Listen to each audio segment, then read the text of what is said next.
완도와 더불어 함께하는 완도 주사랑교회.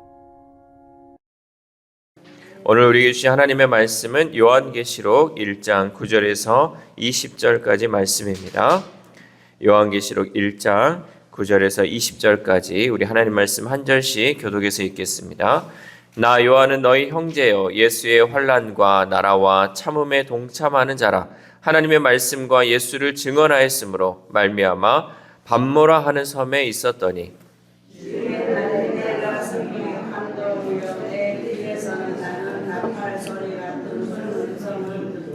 이르되 네가 보는 것을 두루마리에 써서 에베소, 서머나, 버가모, 두아디라, 사데, 빌라델비아, 라오디게아 등 7교회에 보내라 하시기로.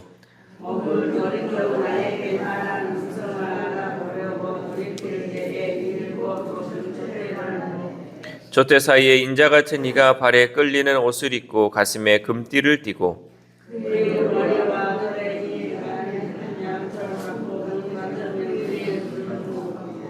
그의 발은 풀무불에 단련한 빛난 주석 같고 그의 음성은 많은 물소리와 같으며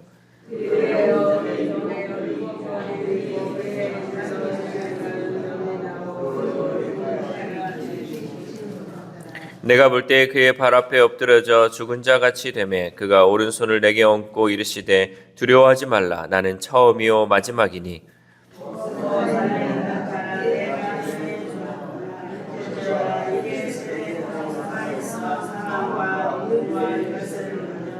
그러므로 네가 본 것과 지금 있는 일과 장차 될 일을 기록하라.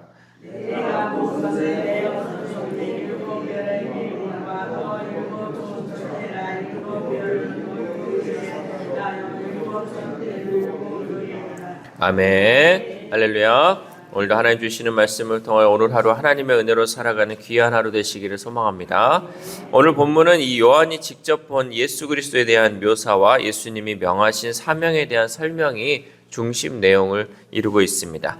요한은 계시록을 기록할 때 밤모라는 섬에 있었습니다. 우리 9절 말씀 함께 읽겠습니다. 시작. 나 요한은 너희 형제요 예수의 환난과 나라와 참음에 동참하는 자라. 하나님의 말씀과 예수를 증언하였으므로 말미암아 밤모라 하는 섬에 있었더니. 아멘. 이 밤모 섬은 정치범들의 유배지였습니다. 우리나라로 얘기하면 옛날에 제주도가 유배지였던 것처럼 이 밤모라는 섬에 정치적으로 또 사회 문란을 일으켰던 사람들을 가둬두는 것이 밤모섬이었죠. 요한도 예수님을 전하다가 이 밤모섬에 유배가 되었습니다. 당시 요한은 사회의 악으로 몰려 사회로부터 격리된 상태였죠. 그런데 요한은 자신을 예수님의 환난과 나라와 참음에 동참하는 자다라고 소개하고 있습니다. 우리도 예수 그리스도를 믿는 자로서 하나님을 전하는 자로서 이러한 모습으로 살아가야 한다는 거죠. 예수 그리스도의 환난과 또 예수 그리스도의 나라와 예수 그리스도의 참음에 동참하는 자가 되어야 할 줄 믿습니다. 우리가 이런 것도 자신 있게 얘기하지 못하면서 믿는다고 할 수는 없는 거죠. 이 소개에는 그리스도로 받는 이 고난과 고통을 두려워하지 않겠다라는 그 당당함이 있었습니다. 여러분, 우리 가운데 이런 당당함이 있습니까? 하나님을 믿는 자로서 혹이나 내가 예수 그리스도 믿는 자, 교회 다니는 사람인가라고 내 자신을 소개하기가 당당하지 않고 부끄럽게 살고 있지는 않습니까? 우리가 식당에서나 또 사람들의 모임 가운데 내가 당당하게 예수님을 믿는 자로서 기도하면서 이렇게 하루하루를 보내고 있습니까? 아니면 숨으면서 눈치채지 못하게 사람들이 나를 알아보지 못하도록 이렇게 숨는 모습으로 살아가고 있습니까? 우리의 모습을 오늘 이 말씀을 통해서 내 자신을 다시 한번 돌아볼 수 있기를 바랍니다. 그래서 여러분, 우리가 믿음 때문에 어려움을 겪을 때 위축되지 말고 오히려 하나님 나라에 동참한다는 그 자부심을 갖고 살아가기를 소망합니다. 많은 성도는 자신이 겪는 이 고난 속에서 고통을 호소하며 폭풍 같은 이 고난의 시기가 하루빨리 지나가기만을 기다리고 있어요. 이것이 빨리 좀 지나가 버리고 이게 좀 지나가고 나에게도 이제 쨍하고 해 뜰 날이 좀 왔으면 좋겠다라는 마음으로 살아가고 있다는 거죠. 그러나 그러한 고난을 하나님이 만약에 허락하셨다면 그 안에는 또 다른 의미가 있다라는 거죠. 현재 우리가 겪고 있는 이 고난에는 하나님이 주시는 분명한 의미가 있다는 것이죠. 살면서 고난의 터널을 지나지 않는 사람은 한 사람도 없습니다. 모두 길게나 짧게 자주 또는 종종 그런 고난을 맞이하죠. 고난은 언제나 낯설고 두렵습니다. 왜냐하면 이 고난이 주는 무게 때문에 그렇습니다. 고난이 주는 무게 때문에 우리는 고난이 언제나 낯설고 두렵게 느껴진다는 거죠. 왜 나에게 이런 일이 일어나야 하는지 그 이유를 찾지 못하기 때문에 고난이 두려운 것이죠. 왜 갑자기 나에게 이런 고난이 왔지? 왜 내가 잘 살고 있는데 이런 어려움이 왔지? 라는 이 이유를 모르기 때문에 우리가 그 고난이 두렵고 무겁게 느껴진다는 거죠. 우리는 단편적으로 예수님 믿으면 복받는다 생각하고 있어요. 그렇죠? 많은 사람들에게 예수 믿고 우리가 복받아야지, 예수 믿고 잘 살아야지 예수 믿는 거 아니냐라고 생각을 할 수 있습니다. 그래서 이유를 알 수 없는 고난을 만나면 때로는 하나님을 원망하기도 하고 때로는 예수님 곁을 떠나기도 한다는 거죠. 그런데 이 요한은 예수님을 증거하다가 유배가 됐어요. 그러니까 예수님 때문에 유배가 됐다라는 거죠. 고통도 엄청났습니다. 그렇다면 요한 또한 원망을 쏟아 놓아야 하는 것이 어쩌면 당연할 수 있어요. 그러나 요한은 그 고통과 어둠의 유배지에서도 놀랍게도 성령에 사로잡혀 주님이 보여주시는 계시를 받게 되었다는 거죠. 우리 10절 말씀 함께 읽겠습니다. 10절 시작. 주의 날에 내가 성령에 감동되어 내 뒤에서 나는 나팔 소리 같은 큰 음성을 들으니. 아멘. 여러분, 성령에 감동되어서 하나님의 음성을 들을 수 있었다는 것은 그가 원망했을 때 이런 것을 들을 수 있었을까요? 아니겠죠. 오히려 이 고난의 시간에, 이 힘든 시간에 그는 하나님께 엎드려 기도했다는 거죠. 많은 사람들이 이 고난의 터널을 지나면서 기도하지 않아요. 그냥 빨리 지나가기만을 바랄 때가 많이 있어요. 그런데 여러분, 그 고난의 시간이 나에게 왔을 때 더 엎드려 기도해야 할 줄 믿습니다. 더 엎드려 기도하면 성령의 감동으로 인해서 하나님이 주시는 그 음성을 우리가 들을 수 있다는 거죠. 그때 하나님의 은혜가 임한다는 사실을 잊지 마시길 바랍니다. 하나님이 나에게 고난을 주셨다. 하나님 나에게 정말 어려운 상황을 주셨다. 그러면 하나님이 나를 더 만나고 싶으신 거구나. 이 모든 것을, 세상 것을 끊고 하나님께 더 집중하기를 원하시는구나 라고 여러분 생각하고 더 기도에 집중하시면 하나님께서 우리를 만나주시고 또 하나님의 그 음성을 우리에게 들려주실 줄 믿습니다.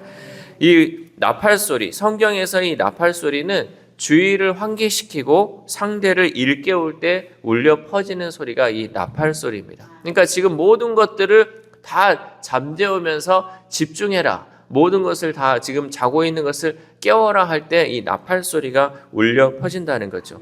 요한은 그 음성을 듣고 다른 이들을 일깨웠다는 거죠. 우리들도 믿지 않는 사람들이 하나님의 말씀에 집중하도록 주의를 환기시키고 또 나팔을 불어야 합니다. 잠자는 영혼을 깨우기 위해 우리는 이 세상을 향해 복음의 나팔을 불어야 할 줄 믿습니다.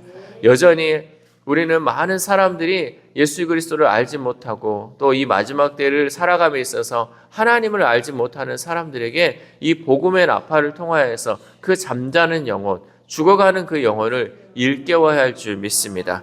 또한 요한은 그 7 금촛대를 보았습니다. 우리 12절 말씀 함께 읽겠습니다. 시작.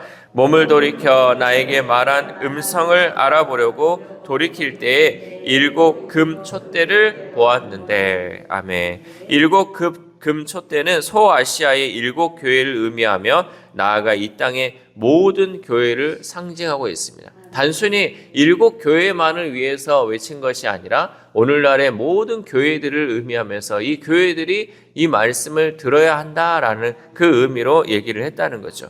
촛대는 빛을 비추는 도구입니다. 이 촛대를 보았다는 것은 이 촛대에 있는 그 빛을 보여주었다는 거죠. 교회의 사명은 그리스도의 빛을 세상에 비추는 것이에요.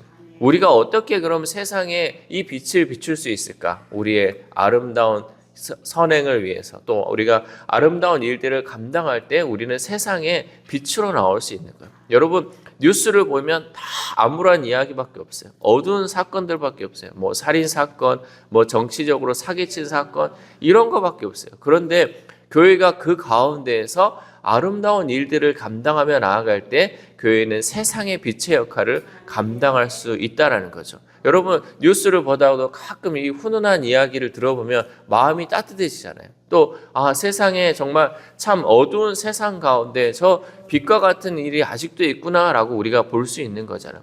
세상 사람들과 똑같이 살아가는 것이 아니라 세상 사람들의 그 삶을 거슬러서 우리는 그리스도의 빛으로서의 삶을 살아가야 할 줄 믿습니다. 남들이 우리에게 이제 사기를 치거나 또 우리를 해악을 할 때 그때에도 우리는 주의 사랑을 전함을 통해서 여전히 살아있는 그 하나님을 전해야 한다라는 거죠. 우리는 예수님의 그 섬김과 희생, 또 정의와 거룩함, 사랑, 겸손 등의 그 빛을 비춰야 할 줄 믿습니다. 안일하게 내가 그냥 제자리에 머물러 있는 것이 아니라 이제는 일어서서 주님의 빛을 전해야 한다라는 것이죠. 우리의 눈은 종종 잘못된 정보를 전달합니다. 골리앗을 본 이스라엘 백성은 누구도 그 앞에 나서서 대적하지 못했어요. 왜냐하면 눈으로 받은 정보가 우리에게 두려움을 주기 때문이에요. 이제 이 눈으로 보는 것으로 살다 보면 우리 가운데 이 잘못된 정보를 준다는 거죠. 세상을 살아가면서 늘 날마다 우리는 눈으로 보는 것만 보고 사는 거예요. 그러나 믿음의 사람은요, 눈으로 보이는 것만 보고 사는 것이 아니라 눈에 보이지 않지만 늘 우리와 함께 하시는 그 주님을 바라볼 수 있어야 한다는 거죠. 이스라엘 백성들이 골리앗을 보면서 두려워 떨었지만 다윗은 골리앗도 보았지만 그 너머에 있는 하나님도 보았습니다. 그렇기 때문에 두렵지 않고 그 나가서 골리앗을 싸워 이겨낼 수 있었다는 거죠. 사도 요한도 마찬가지입니다. 요한은 하늘의 영광을 입으신 예수님을 바라보았습니다. 우리 14절 말씀 함께 읽겠습니다. 시작. 그의 머리와 털의 희기가 흰 양털 같고 눈 같으며 그의 눈은 불꽃 같고. 아멘. 요한은 예수님을 여러 가지 모습으로 기록하였어요. 그 중에서 14절에 보면 양털 같은 머리에는 지혜가 넘치고 불꽃 같은 눈에는 강력한 통찰력이 있었다는 거죠. 또한 15절에 보면 강력한 힘을 지닌 주석 같은 발을 보고 많은 물소리 같은 위험 있는 목소리를 듣습니다. 요한이 고통의 현장만을 바라보았다면 결코 볼 수 없는 것들이었던 거죠. 믿음은 보이지 않는 것을 보는 눈입니다. 우리 가운데 여러분 믿음이 있습니까? 정말 보이지 않는 것을 볼 수 있는 그 눈이 있습니까?